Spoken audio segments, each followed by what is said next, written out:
Alrighty, we'll go ahead and get started. I think I fixed perusal. I went in and adjusted things. If you look at your perusal and you're like, that doesn't look right, just shoot me an email and I'll readjust it. I had to like reapply it for some things. So if it's not carrying over, let me know and I will fix it. So today we're going to finish up our first lecture, and then our second lecture really dovetails with what we've been talking about. So we're going to start talking about that. The beginning of this class is much less interactive than the rest of it will be. Just heads up, this is kind of like establishing everything, and then we'll do more activities and things like that. Alrighty, so I am going to take attendance out loud again, just till I get to know everybody. Even though I know about half of you. So Mia and Kaylin. No Kaylin today. Alrighty. Ella. Okay. And Emily. And Caitlin. Abby. Abby. Oh, that's okay. Cool. Thanks. Lauren. No Elijah. Ayana. Jordan. Aishia. I put the serifs in my thing, so I always say it right. Deshawn, I do not see today. Naya, I saw. Olivia, I saw. Emma. Rowan. Daryl, I did not see today. Gabby. And then Connor. I don't think he's here today either. Okay. Alrighty.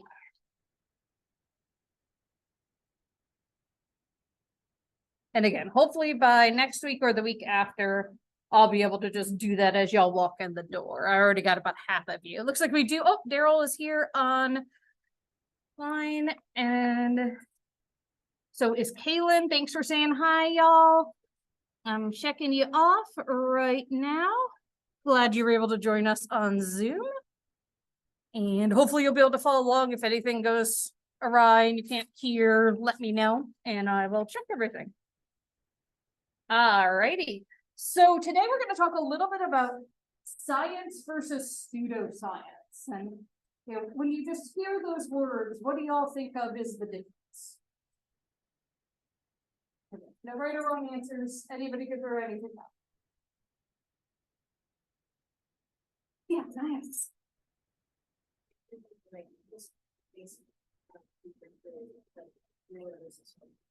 Yeah, real versus fake. You know, and like pseudoscience in theory could end up being scientific, but you have to do science to show that. If it sounds weird, it's true.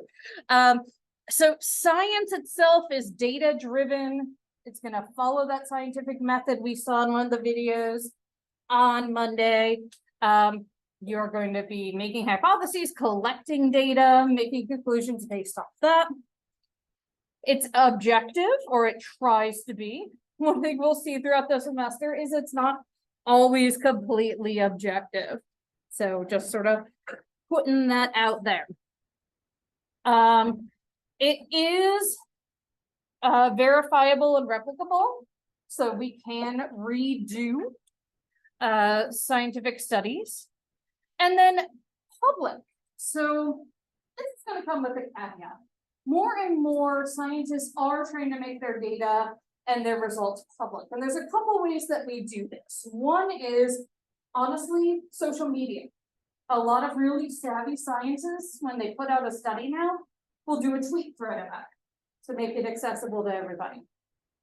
Another thing that scientists are doing is making their articles and also the data from those articles what we call open access. So literally anybody on the web could click on it, download it, even take their data and rerun their analyses.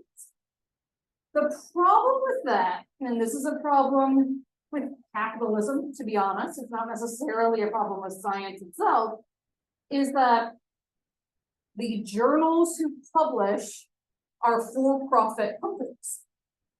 So if you want your paper to be open access, you have to pay to publish it. And it's not like, here's $50, it's like $3,000. When people get grants, they just work through things with the grant that they're gonna do that. But for, say, your average researcher like me, I don't even have a research budget. I can apply for a summer development grant and maybe get one every few years, and that's about $2,000. And that's it, right? So I'm not gonna be able to do this. So part of the problem that we see with science versus pseudoscience is that people who are talking about pseudoscience don't have to be taught to be savvy on social media. They're just there, right? Whereas the scientists are really trained on presenting things to their colleagues. And then a lot of times the data, the articles are behind a paywall. And so science isn't that accessible, but pseudoscience is everywhere. And pseudoscience itself is a set of non-scientific ideas that might appear to be scientific. I always have to throw in this guy when we talk about pseudoscience. I don't know, they're for aliens. If anyone's ever watched Ancient Aliens, if not, you probably know the meme. But these are folks who believe in pseudoscience, who just sort of are like, I don't have a good explanation, therefore I'm going to tie it to an obscure theory, right? So this guy is like, anything that happened in human history that I can't explain, aliens did it. The pyramids, aliens, right? So it can be hard to differentiate from true science because people will present it as if it is true science. So again, remember that scientific ideas are falsifiable and replicable. And pseudoscience itself has some key features. So it's going to rely on anecdotes. Well, my cousin's best friend had this happen to them. And you're like, okay, but what about the 100 controlled studies that showed the opposite? Well, my cousin's best friend, right? And the other weird thing about pseudoscience is they basically say, if I can't explain it, that's proof that the pseudoscience is true. It defies explanation, therefore it's got to be this obscure theory. Claims are often unverifiable, and it often originates in what they call exotic places, and they say, oh, these people have an ancient knowledge, they know more. So they refer to indigenous people or people from Asia or people from Africa, and it's very racist. The people who are saying this don't acknowledge that it is, but it is, right? This idea that these people are somehow different from us and more mystical. Confirmation bias, that bubble, that echo chamber we've been talking about, definitely comes into play here. So people who really are buying into pseudoscience will only accept things that confirm their beliefs. And when they're shown things that disconfirm their beliefs, they sort of blow them off. Or they'll say things like, that's what big pharma wants you to think, right? And they use these sciencey sounding words, scientific terms, when they don't actually apply, or they use them sort of loosey-goosey. So what's the problem? What if people just want to believe in pseudoscience? Well, what we get then is not just individual issues, but larger systemic issues, right? So these are both these in 2021. These are just various examples of things that are happening in our world, partially because we're refusing to believe science and make policy based on it, right? Climate change-induced famine, floods in Germany, the wildfires that just happened in Hawaii, climate change, the extreme weather, Hurricane Katrina, one of the worst hurricanes in U.S. history, was strengthened by the fact that the Gulf of Mexico was warmer than usual. The Middle East is just becoming uninhabitable because of climate change. And then we have things about vaccines. So not only the COVID vaccine, but vaccines in general. So we see in certain areas the reemergence of things like measles, mumps, things we've had shots for forever. But also polio has an upsurge in the state of New York right now. It's terrifying because we had essentially eradicated polio, right? And now it's back. You do not want polio, right? It was literally like you have to live in an iron lung in order to survive, which is like sort of a barometric chamber. You don't want polio. Let's just put it up. You guys know that. I'm not say that. But then people, the Delta variant, when it came out, it was spurring an uptick in COVID, but only for the people who were not vaccinated. And then you kind of see, well, oh, as things got bad and that Delta variant spread, then people were like, maybe I should get vaccinated. And again, when pseudoscience is rampant online, then what we run into is people believe that. Again, they often can't access the real science, either behind paywalls or because it's written in a way that's full of jargon. Scientists are not great because they're not taught to be great at speaking normal people, right? Like our articles have to be jargony and blah, blah, blah, blah, blah. And it's really annoying, to be perfectly honest, because it creates these barriers to accessing quality information. Another problem with pseudoscience is often there's just no research done. People just believe it because they believe it. And then if research is done, again, they're going to be using these sciencey sounding terms to suggest it's scientific. The methodology isn't rigorous. So for example, when we test a new medication or a new vaccine, I've been in 2 previous vaccine trials. I'm currently in a trial for the new updated booster that they're hoping to release this fall that'll attack the new COVID variants. In those, I get 1 of 2 versions of the vaccine. They do not tell me which. And then oftentimes the person talking to me also doesn't know which one I got. So for example, the vaccine trial I was in last fall was for a new version of the flu vaccine based on the mRNA technology. And it was like, you either got that or the traditional flu vaccine. And as soon as I got home from getting my injection, I knew I had the mRNA vaccine because I felt like I felt after I got my COVID vaccine. I felt kind of flu-y. I was kind of tired and out of it for a couple of days. And I told like the person I interact with the next time I went in for a checkup, and she's like, yeah, we don't even know. I don't know if you got that one or not. But like, to me, I knew, right? And there are very carefully controlled things throughout, as opposed to for pseudoscience, they might just do a study where they give the same thing to everybody. And they're like, people benefited, but they're not comparing it to people who didn't get it. Right? So one of the problems that is inherent in doing anything that's going to affect someone psychologically is that we can affect someone psychologically by not giving them anything chemical, right? Just think about, you know, when something has gone horribly wrong, right? And how you feel the rest of the day, not only mentally, but physically, right? And so if you give everybody something and you're like, this is going to help you, people are going to feel like it helps them. If you don't have a comparison group or control group where they're getting a placebo, you don't know that it's actually being caused by whatever you're giving them, because people will start to feel better just because you tell them it's going to work. Oftentimes they won't have testable hypotheses.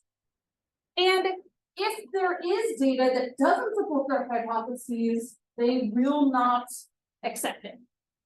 And I think I mentioned this last time that, you know, there was an anti-vaccine group that paid for a giant study on the MMR vaccine, and it's linked to autism, supposedly, right? And they found no link. The scientists did the science, were really careful with everything, and came back to them and said, there was no link. We're really sorry. We know you paid us to find the link, but there's not one. And they were just like, no, this is flawed, right? Whereas an actual scientist will say, well, shoot, I guess I was wrong. Give you an example. So my master's thesis, I looked at whether holding feminist beliefs might be protective against developing body image disturbance. And it like buffers a little, but it's not great. And the female members of my committee, the female faculty members were like, we really wanted this to work. And I was like, I really did too, right? But I knew that that's not what the science said. So I couldn't make that conclusion that it was perfectly protective, right? And in fact, some of the research I've done since suggests that it might actually be a little bit more risky, because people who are trained and understand feminism are much more critical of media. And anytime we show people media images, thin images, muscular images, they feel worse about their body. So just by the fact that we're being critical about the media means we're consuming it more, means we might actually feel worse about our bodies. Not great, right? And that sucks. That's not what I proposed at all. That was not what I was expecting. But I accept that that's the reality, right? And I've been working in the year since to try to explain those findings. Someone of the older generation said to me once, well, you know, with climate change, scientists just find what they want to find. And I was like, I really wish that was true. it'd be a lot easier to publish if that was the case, right? And I think, again, like talking to someone who's on the ground doing science throws people off, right? Because we are much more like, well, the data show what the data show.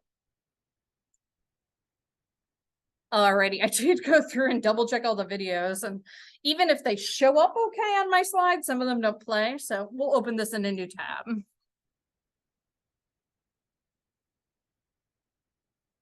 Here's why he wasn't losing weight. Being a doctor, I was constantly eating unhealthy food. Okay, quick sidebar, this is not something I intended to talk about, but since we got an ad for Noom ticks me off as a vegan food researcher, because when they first came out, they're like, we are not a diet. And now everything they talk about is weight loss. But that's manipulation, right? We're not a diet. That's if we're gonna focus on making you lose weight, whether or not you need to. Anyway, sorry. Side rant. All right, so this is gonna be the show The Doctors. These people are MDs, and they're gonna talk about homeopathy. We all have questions about our health, and chances are you've turned to social media to get some answers, but is Hang on just a sec. I'm gonna see if I can get the sound to come through the speakers.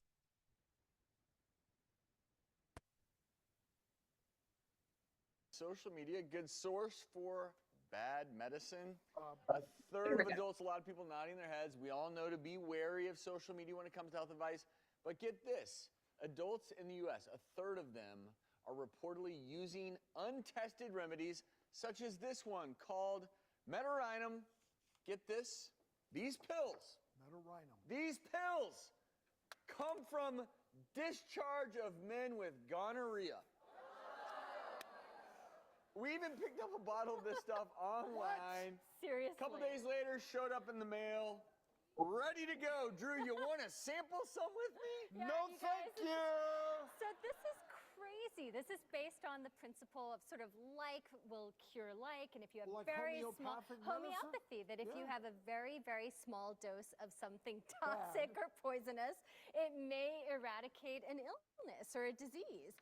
So in this case, even though, as you mentioned, it's derived from the discharge of men with gonorrhea, which by the way was introduced in 1894 and never has had any science to substantiate its use, it's being touted as a cure for psoriasis, asthma, there are other sort of snake oil remedies, dwarfism, and But the big kicker is autism. correct. There was an alternate sort saying that rabid dog saliva would cure autism, and they were similarly touting that on social media. I mean, it's This even has a recommended dose for children. It also says dissolve 3 to 6 pellets 3 to 4 times a day, so wait, that's a lot of dosage. 3 to 4 times a day. It's like So arnica. that's you like have to take 24 so many. pellets in Well, I'm 24 not gonna hours. take That's that many, crazy. so. Yeah, I think it would defeat the whole Yeah, purpose. that's Drew? I don't have asthma, Hey, Drew. psoriasis, diabetes, dwarfism, or autism, so. So Drew, act like you're gonna take a pellet, just for me, for fun. what's he gonna do? Are you gonna tackle him? Are you gonna intervene? Come on, doctor. We can't sit by idly and watch this happen. No. I feel like if you were my son, I would just grab them right out of your hand Okay. and Thanks, toss Mom. them. That's it. He was daring me to do it. Yeah, I don't care if he was there. So one of the things they mentioned sort of in passing there that's really important is the whole principle of homeopathy is based on the idea that a very, very, very small amount of thing will have the best or most effect. And like, that doesn't even work with basic physics, right? Or chemistry. So, I mean, one of the things I've seen once is homeopathy is just water. And that is true. If you look at like homeopathic medications in the drugstore, they are sold in drugstores, pharmacies, you will see it's like 0.00001% active ingredient. It's water. You're paying a lot of money for water. And one of the things that gets me is that the same people who will rally against big pharma just wanting to make profits will spend enormous amount of money to take these pellets, 24 pellets a day, like they were saying, because those people are trying to get to them. So, you know, we've kind of talked about this a little bit already, so I'm not gonna throw it out to y'all, but psychology is a really good discipline to talk about scientific literacy, simply because we mostly deal with humans or other complex beings, and our issues are pretty complex. This is not to knock the natural sciences and say something like the Higgs boson is easy. It's, not. But like each human is different, and there's a lot of stuff going in their brain at once, right? People are very complex, so we have to try to control as many irrelevant factors as we can, but even that in and of itself can be really challenging. We also have a lot of connections to other disciplines. So just throwing it out to y'all, what other majors at VWU do you think tie to psychology? What's that? Sociology is a huge one. We share a lot in common with Soc. Yeah, GWSS is a huge one. I mean, it's me, basically. I have the like GWSS, it's me. Business that's more inside. Yes, exactly. I don't know if they still do, but the business major used to like require people to take Psych 102 for that physics. Yeah. Yeah, definitely bio, right? Especially if we're getting into more neuro stuff. Actually, my dress today is Neuron Mandela. So there you go. But yeah, one other thing I want to say, now that you said business, that came up in my mind is that Fortune 500 companies love psychology majors. So if anyone wants to just go get a job, they work for a couple years before grad school or just go and make lots of money. Marketing, advertising, right? Unfortunately, as psychologists, we sort of learn how to manipulate people. We don't like to say it that way. We learn how people are fooled or coerced into things, or persuaded might be a nicer word, right? So yes, definitely. And honestly, a lot of things we could tie to psych, right? And I just think about common double majors, criminal justice, right? A lot of that has psych inherent in it, right? For a while, and I think we're starting to get this again, we had a lot of psych English double majors. We have a friendly rivalry with the English department about Freud. They love Freud. You're kind of like, okay. I mean, it was funny in my head as we were going over the stuff about pseudoscience. I was like, I've never really thought of it this way, but Freud, right? He didn't really do science and a lot of this stuff. So there are lots of communications, lots of different ways we can tie these things together. And in fact, people have looked at this empirically. They've studied this, looking at papers, looking at majors, things along those lines. And so psychology is one of the hub sciences. There are 7 hub sciences. And this shows how it connects to the other social sciences, to math. Oh, I didn't even mention math. We use math all the time in our research. In fact, because humans are so complex, psychologists make up their own math.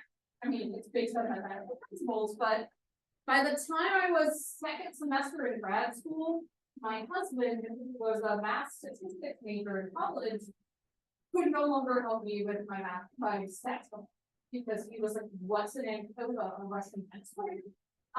Literally, we just sort of have to devise our own statistical methods because other people just don't need them.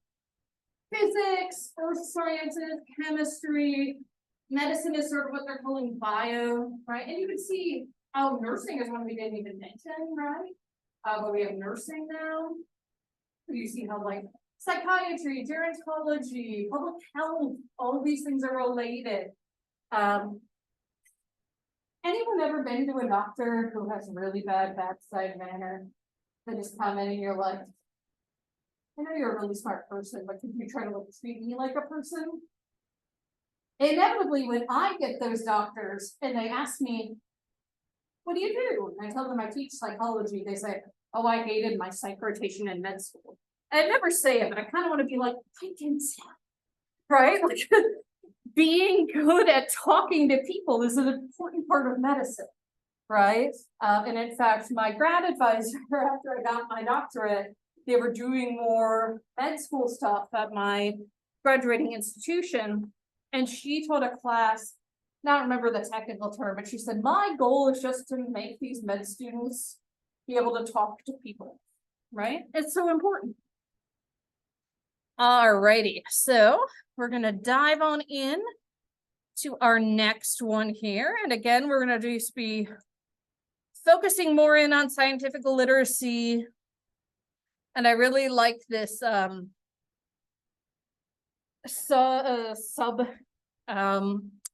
head in your book of separating sense from nonsense, right?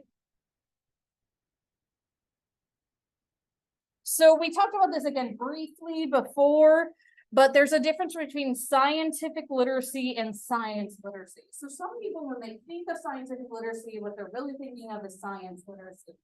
Do you know facts and figures from science?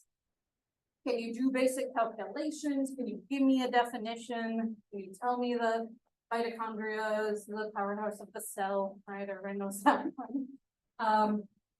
But science literacy is about the knowledge of the process of science. How do we do science?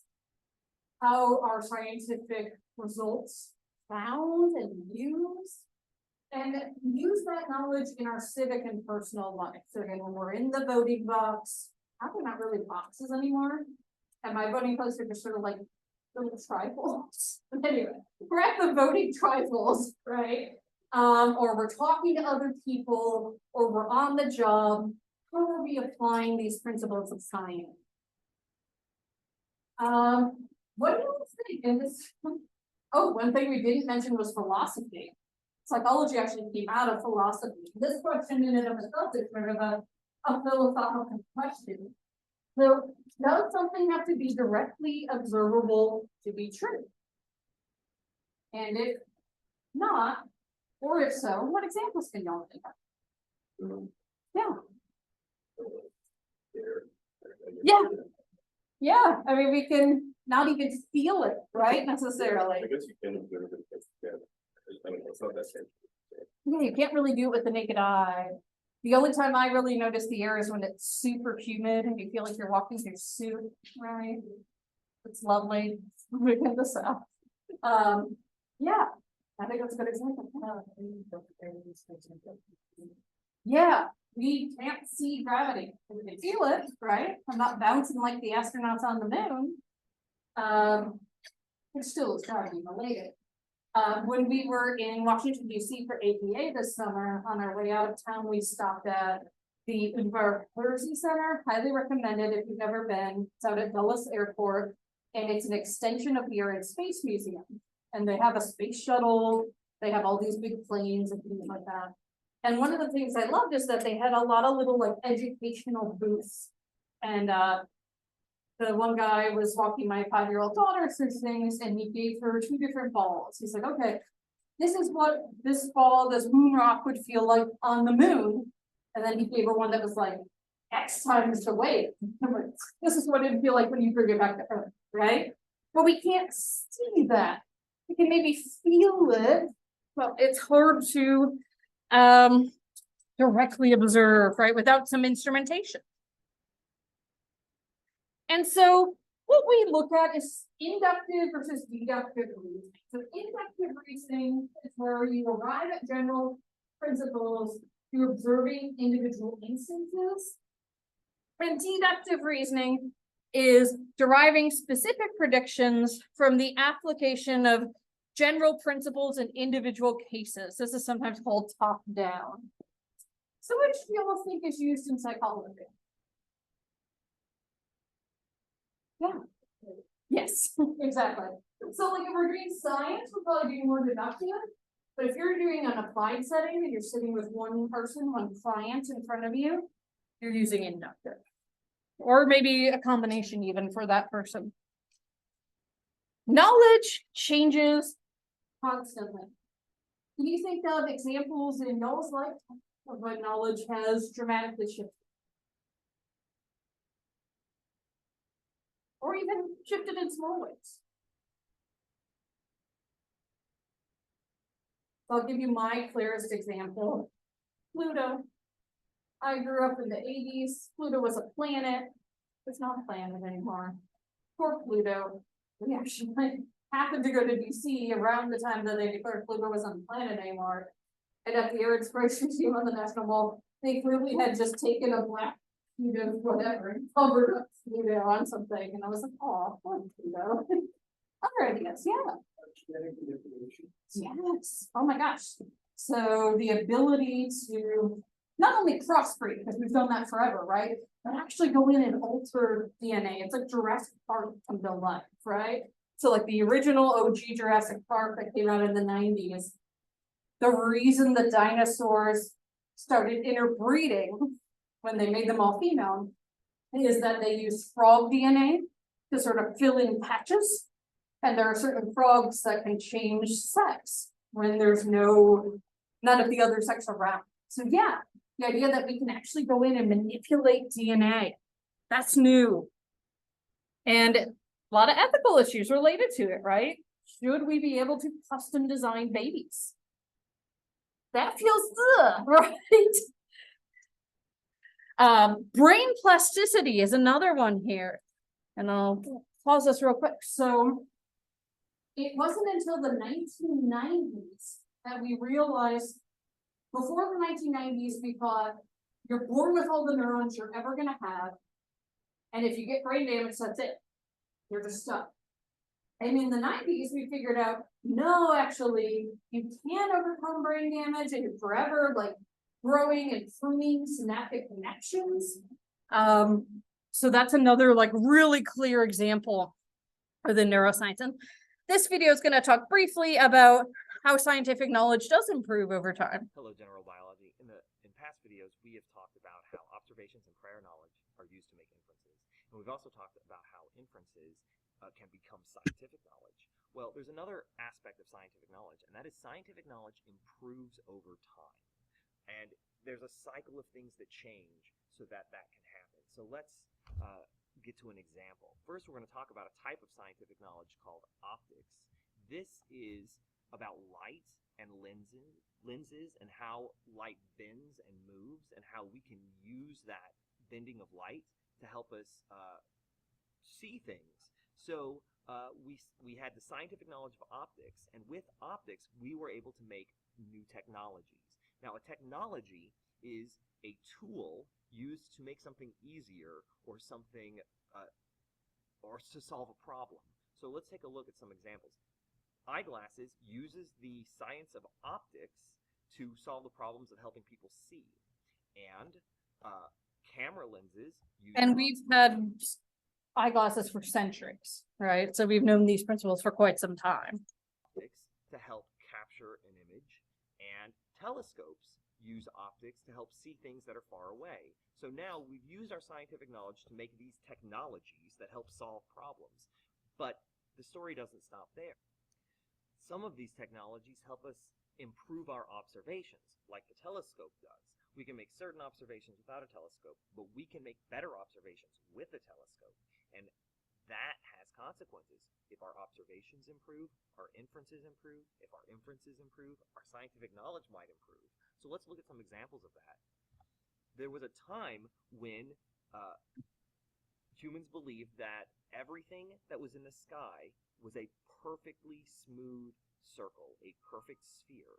And the telescope allowed us to improve our inferences. We could see that the surface of the moon was covered with craters and little marks.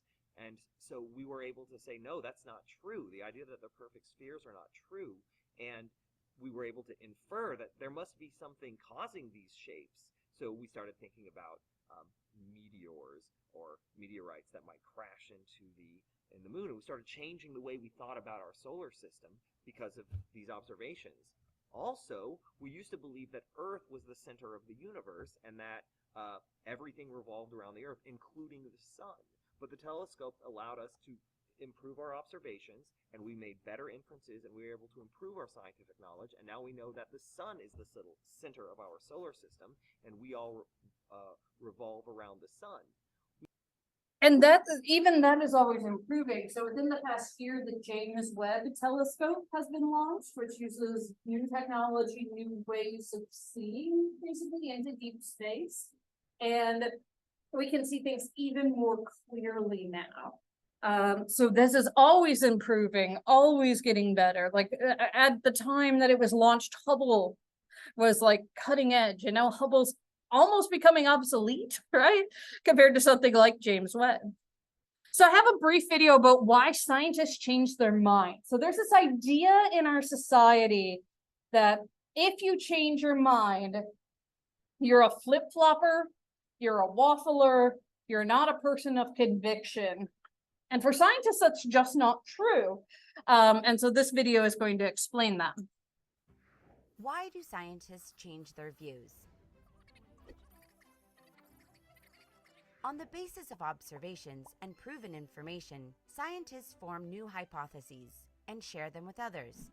After being tested, some hypotheses are rejected, while others are converted into new knowledge.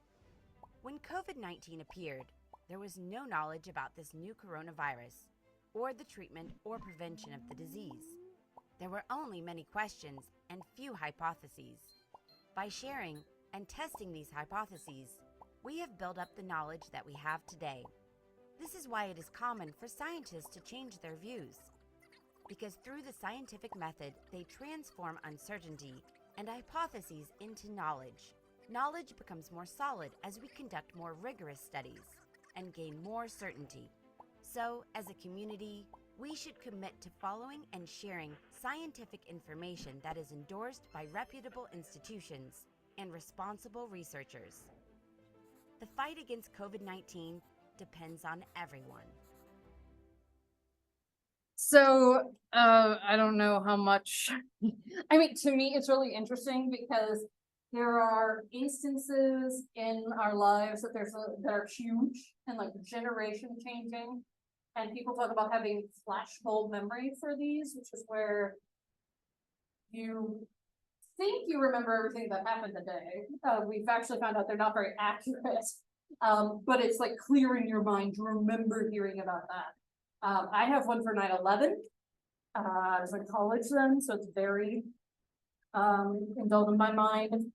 And then I feel like I have a flashbulb memory for like the very start of the pandemic here, at least when we started taking it seriously, like going to BJ's and seeing all the toilet paper gone, right? Just being like, what is happening? Going to Lidl and literally all the freezer things were empty. Sort of like, I don't understand, right? So COVID has been a huge thing, but I remember at the beginning, like February 2020, people were like, don't mask, that's not gonna help. And then as we got more and more knowledge, we realized that's actually one of the most helpful things you can do. Why? And again, science is forever changing and morphing, and we're always learning more things. So this is a video I found from SciShow of just scientific discoveries made in 2020. And again, this is when science was really hard, right? So I was chatting with one of the chemistry professors yesterday. He's like, oh, where are you heading now? I'm like, oh, I'm going home because Tuesday's my day where I work on research. And he's like, oh, I couldn't do that, right? I have to be in my lab. And for me, I'm working with data that I usually collect online at this point. So it's pretty easy for me. So a lot of scientists during the pandemic actually could not get to their labs. They were barred from getting to their labs.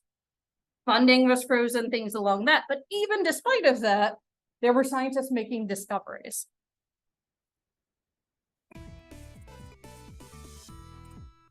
It's probably fair to say that just about everyone's brains this year have been dominated by this pandemic.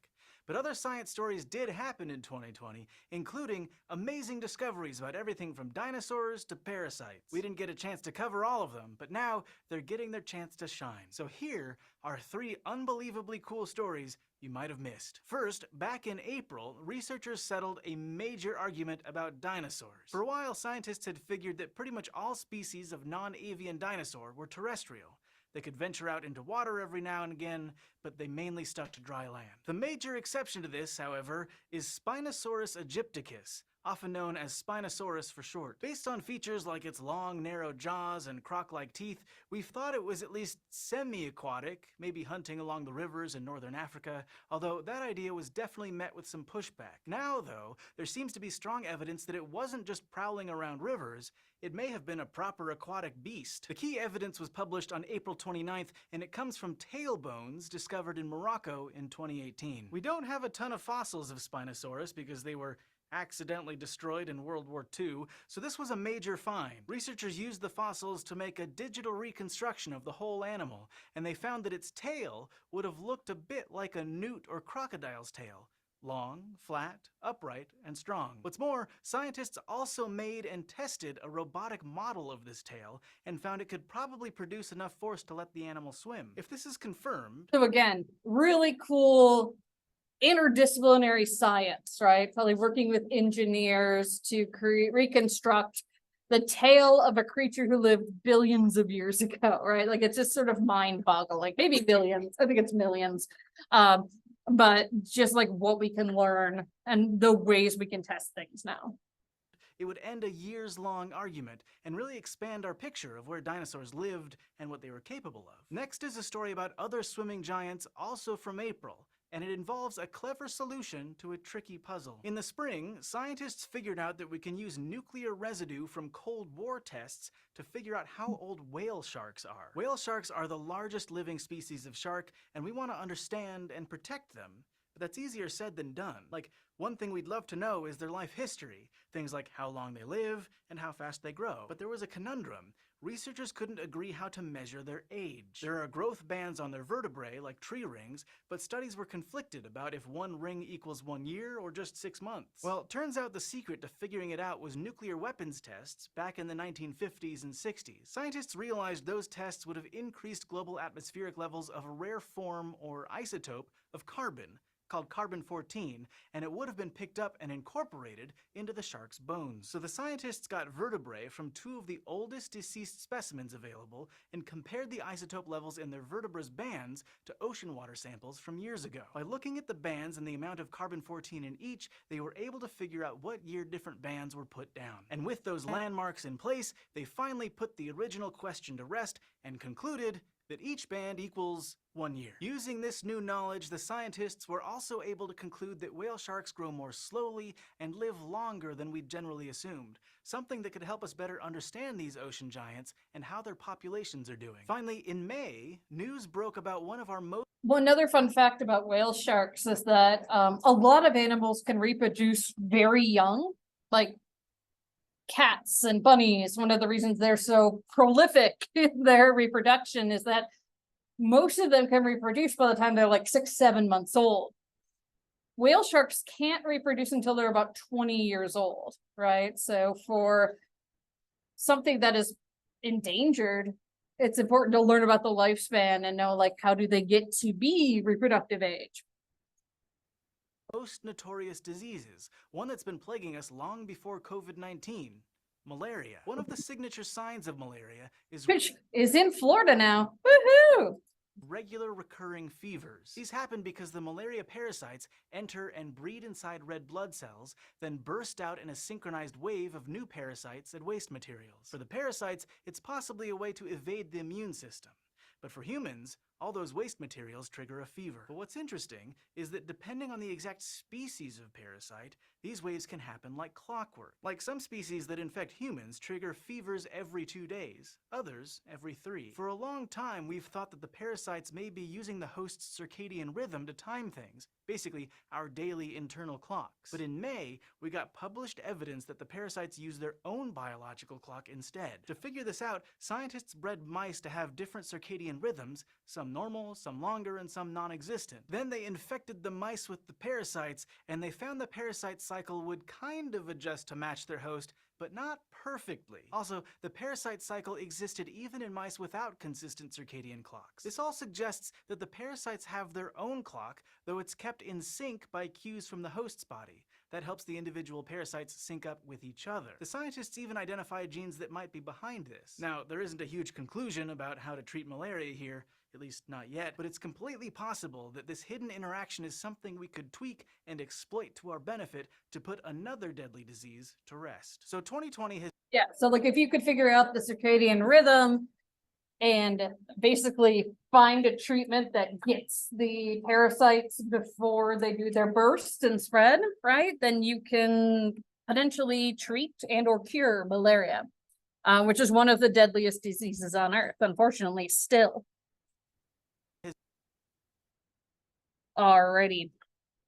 So one of the terms we're going to hear a lot in here is fact.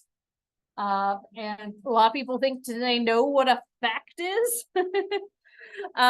Your book defines it as information presented as having an objective reality, that it's often considered truth, although the information we consider factual can change with scientific discoveries, as we just saw with 3 examples, right? Or if we think about the video before that, the idea that like we used to think everything but Earth was smooth. We used to think that the sun revolved around the Earth, right? Those were facts once upon a time. So we look at the validity of a fact. So is it credible? Are we able to sort of test it with science? And one of the things we look at in psychology is the validity of a measure, a questionnaire, a test, some sort of instrument. And that is, does it measure what it says it actually measures? So kind of along the same lines, is a fact saying what's actually true? There's a measure saying what it actually measures. What does a fact mean? Okay, so if we think about one of the ones we just talked about, the Earth orbits around the sun. What does that mean? What are the implications of that?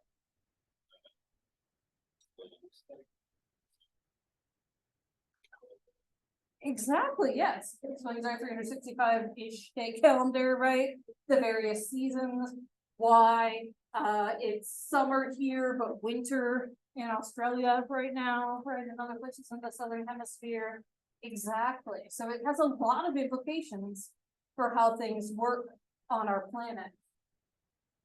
What does it mean that the mitochondria are the powers of the cell? Again, everyone remembers this factoid about the cell, right? It's sort of become a meme in and of itself. Yeah.